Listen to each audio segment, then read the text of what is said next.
सभी का एक बार फिर स्वागत है SPN 9 के इस खास कार्यक्रम में और मैं हूं आपके साथ फरहान। प्रवासी मजदूरों का आना जाना बिल्कुल लगा हुआ है। ट्रेनों की व्यवस्था की भी जा रही है। काफ़ी कम ट्रेनें हैं। जितने मजदूर हैं उसके हिसाब से ट्रेनें कम हैं, उतने लोग नहीं जा सकते हैं। यदि सारे मजदूरों को लाने जाने की प्रक्रिया शुरू भी की जाती है तो एक लंबा समय लग जाएगा। यही स्थिति विदेशों की है। यदि विदेश से हम सारे प्रवासी मजदूरों को लाना चाहते हैं, भारतीय मजदूरों को लाना चाहते हैं तो एक लंबा समय लग जाएगा, क्योंकि 20 जहाजें मुहैया कराई हैं और एक जहाज में 200 लोग आते हैं। तो आप सोच लीजिए कितनी बड़ी संख्या है। करीब 90 लाख से ज़्यादा लोगों की संख्या है, 1 करोड़ भी पहुंच सकती है। तो उन लोगों को भारत लाने में कितना समय लगेगा। भले ही पूरे लोग ना आ रहे हों, लेकिन जितने लोग आना चाहते हैं वह लोग भी नहीं आ सकते हैं। मुंबई की घटना है जिसका हम जिक्र करने जा रहे हैं। मुंबई का एक व्यक्ति है, वह स्टेशन जा रहा था। घर से 30 किलोमीटर दूर स्टेशन था। सुविधाएं मुहैया नहीं थी, कुछ होंगी भी तो शायद जेब में पैसे नहीं होंगे। स्टेशन दौड़ता भागता हुआ जाता है ताकि वह ट्रेन पकड़ ले। ट्रेन तो नहीं पकड़ पाता है, लेकिन उसको मौत जरूर पकड़ लेती है। जाते जाते स्टेशन पहुंचता है, स्टेशन जाते ही बेहोश हो जाता है और बेहोश होने के बाद मालूम पड़ता है कि वह अपने प्राण त्याग चुका है। यह बहुत ही एक दुखद घटना है मजदूरों के साथ। इस लंबी प्रक्रिया में जो लॉकडाउन की प्रक्रिया चल रही है, क्या अब तक आप लोगों ने किसी एक पूंजीपति व्यक्ति के मरने की घटना सुनी? बिल्कुल नहीं सुनी होगी।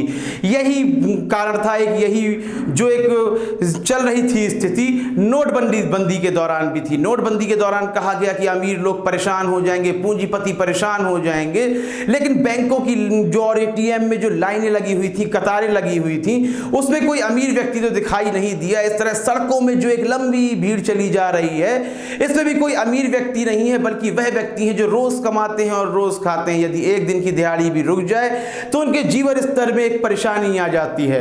तो इस व्यक्ति की मौत के बाद क्या भारत सरकार सचेत हो जाएगी? क्या वह कोई बड़ी योजनाएं लाएगी? योजनाएं तो आ रही हैं, लेकिन फिर से कर्जदार बनाया जा रहा है। पहले भी वह मजदूर और किसान कर्जदार थे, अब भारत सरकार उनको फिर कर्ज देने का ऐलान कर रही है। सोचिए, विकट और विषम परिस्थितियों में भी आप कर्जदार हैं तो आपको क्या और कर्जदार बनाया जाएगा या फिर आपको नगद राशि दी जाएगी?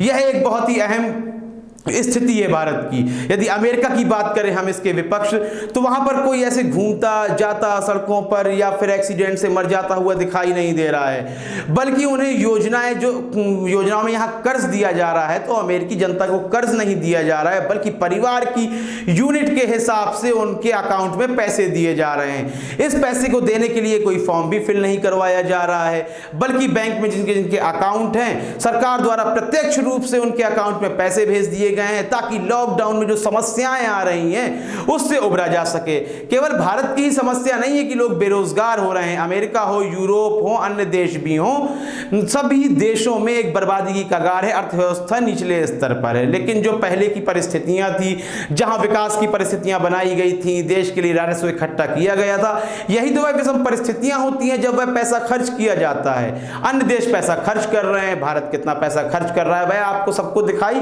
दे रहा है। वह पैसे की जगह कर्ज दे रहा है, यानी कि जो पैसा हम दे रहे हैं हम वह आपसे वापस ले भी लेंगे। इसमें जनता का क्या फायदा हुआ, इस संबंध में आपकी राय बहुत ही महत्वपूर्ण है। अपनी राय देना बिल्कुल भी ना भूलें। कार्यक्रम को लाइक करें, ज्यादा से ज्यादा शेयर करें और चैनल को सब्सक्राइब अवश्य कर दें। तब तक के लिए इजाजत दीजिए। धन्यवाद।